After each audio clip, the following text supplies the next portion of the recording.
Sebafethu, this is your boy KB and welcome back to my YouTube channel, guys.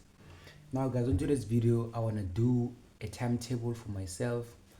What is happening is that I'll be preparing my study sessions where I'll be studying each and every day for like up until when I'm not sure, but then I'll be studying each and every day. So guys, before I can even continue, I know some of you might be in matric currently. So I'm currently in the University of Nelson Mandela, and join along the journey, guys, because I'm gonna show you, I'm gonna tell you, I'm gonna be able to guide you on how you can make it to varsity, and most importantly, how can you ace your trial exam and how can you ace your final exams. Being in matric, it's such a special honor and it is indeed a good opportunity. So for you to waste it, it would be like wasting an opportunity that you were given. So you don't have to repeat matric, you just have to go and write what is necessary to write and get your distinctions. So if you want distinctions in your matric, or if you want to improve your marks as a whole, let's say for example you are a person who usually don't get distinctions and at the very same time you don't even get good marks, you want at least to improve, you can actually improve, guys. Improving doesn't mean that you know, when you actually improve, it means that you are putting in the work. Not getting a distinction doesn't mean you are actually dumb. I didn't get a distinction in my matric, yeah, and I'm in varsity. So having a distinction doesn't guarantee you in varsity. But yeah, man, as long as you push, as long as you keep on trying, you're gonna eventually end up being in varsity, guys. So for you to be in varsity, there's a certain requirement that you need to achieve. But for you to achieve those requirements, you gotta work very hard, guys. Working very hard in matric is mostly important than any other thing. And tell you what, guys, if you wanna be in varsity, just know that you have to also start by looking at your cycle and just isolate yourself a little bit and ask yourself a question: are you really going to be in varsity next year? Are you really going to be in varsity? And if you can answer that question easily by saying yes, you're on the safe side. But then if you think a lot while answering that question, you are currently in a sideways. You don't know exactly what do you really want. But for you to get in varsity, you just have to have good marks, and having good marks means working for it, guys. So in this YouTube channel, I'll be guiding you, I'll be motivating you at the same time, and I'll be giving you tips on how you can actually make it to varsity. So join along the journey, guys. If you're a grade 11 learner, a grade 10 learner, a grade 9 learner, a grade 8 learner, you are also welcome in this YouTube channel. That's when you'll be getting a lot of knowledge in terms of you acing your exams. So guys, right now, let's do the timetable.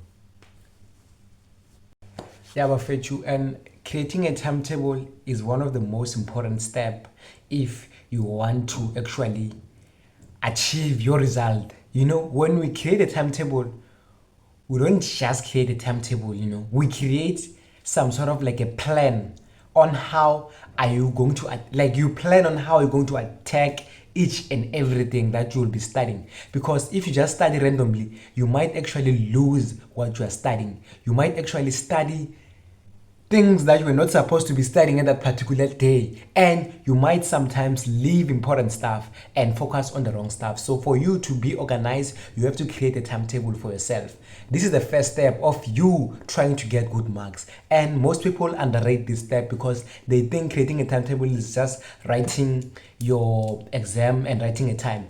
And tell you what, guys, there are these learners who usually write timetables and they write times. Well, if you write time, let's say for example I say 6 o'clock I'll be doing maths and 7 o'clock I'll be doing maybe English. I'm just putting an example. So for me to actually write time, what if tomorrow there is something that will actually hinder me to not attend exactly at 6, and then my schedule is messed up? So for me, I don't write time in my timetable. What I write is what I'm supposed to do in that particular day. So you must write what you are supposed to do in that particular day, not exactly time on, or put yourself some time limit on. I'll be spending maybe 3 hours on this one, 4 hours on this one. You can actually do that, but just take it as an estimation, not exactly something that you must follow each and every day, because as human beings, we get through a lot of troubles each and every day. We get through a lot of things and everything. So some of the things can actually hinder us not to following the schedule.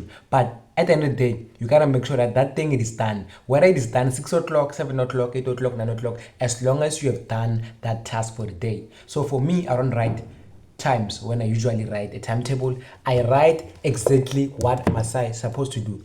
So here, man, I'll be dealing with 4 modules. So these 4 modules, I have to really choose which 2 modules must be the morning sessions, and then 2 modules are the late sessions. So this is what I've used back in high school. What I would do is that I would actually attack maths and physics in the morning, and then later on I'll attack a course of like I would attack both like life science, geography, English, home language, LO, those content subject. Yeah, I would attack them late. So that's how I used to do it.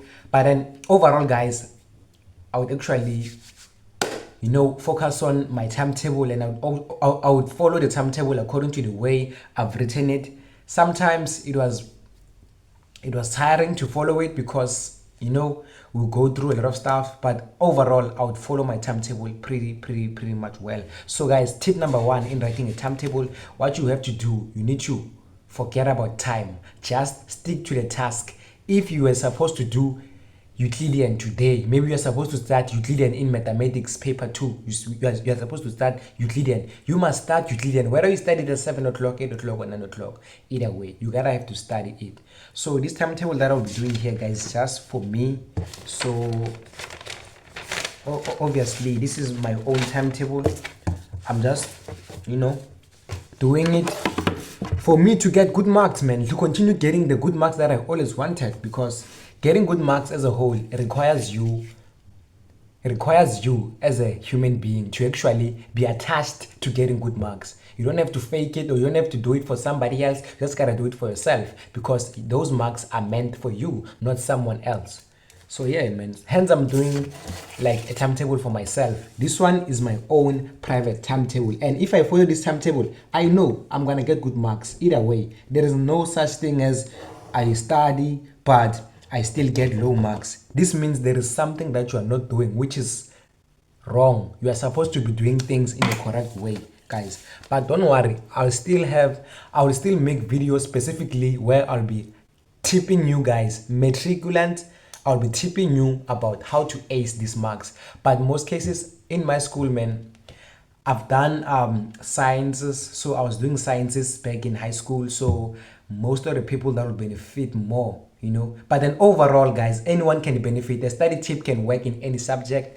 But what I'm saying is I've done sciences, which means those who are doing maths and physics, they would hear me more, because I've been through the struggle of attacking maths and physics. It was not that easy, but yeah, we made it possible, man. Either way, we made it possible, even though we came through like a lot of obstacles. Yeah, guys, let me just create this timetable.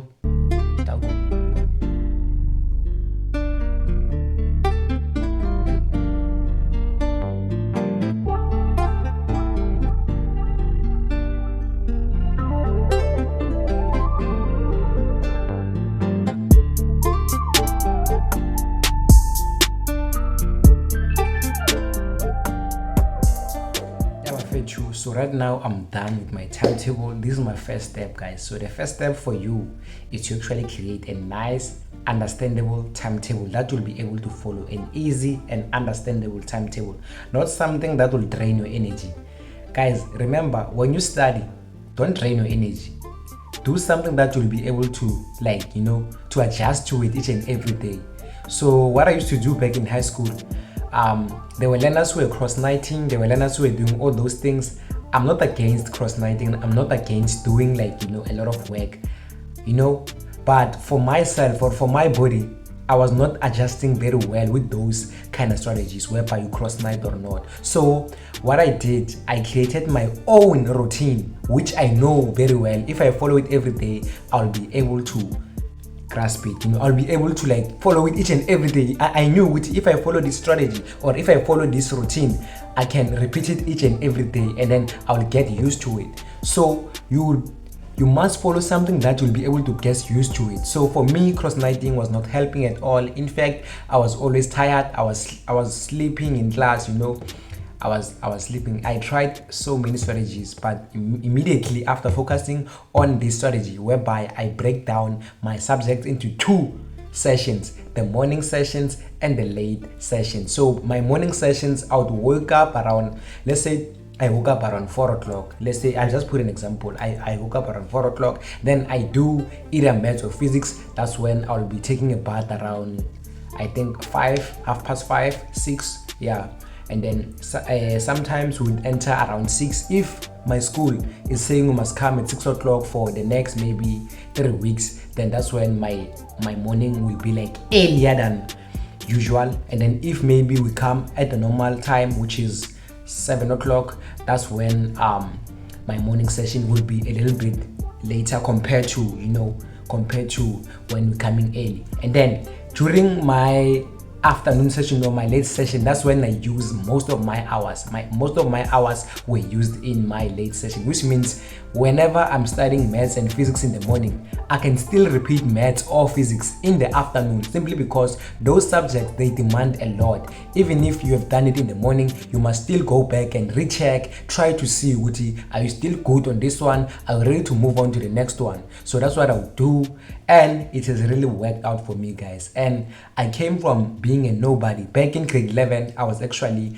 down to a point whereby I was getting 18%, 17% in maths and physics, to a point whereby I started to change myself, to change my mindset, and I started to read more. That's when my marks improved up until I met the requirements of varsity, guys. So today it's a bit of a shock that I'm in varsity. I didn't believe I could be here, but through God's grace and through hard work that I put in, I managed to be here, guys. So if you wanna be here, it's way too easy, guys. I will just tell you the blueprint of being in varsity, guys, in my next videos. For now, guys, let me switch on the video here.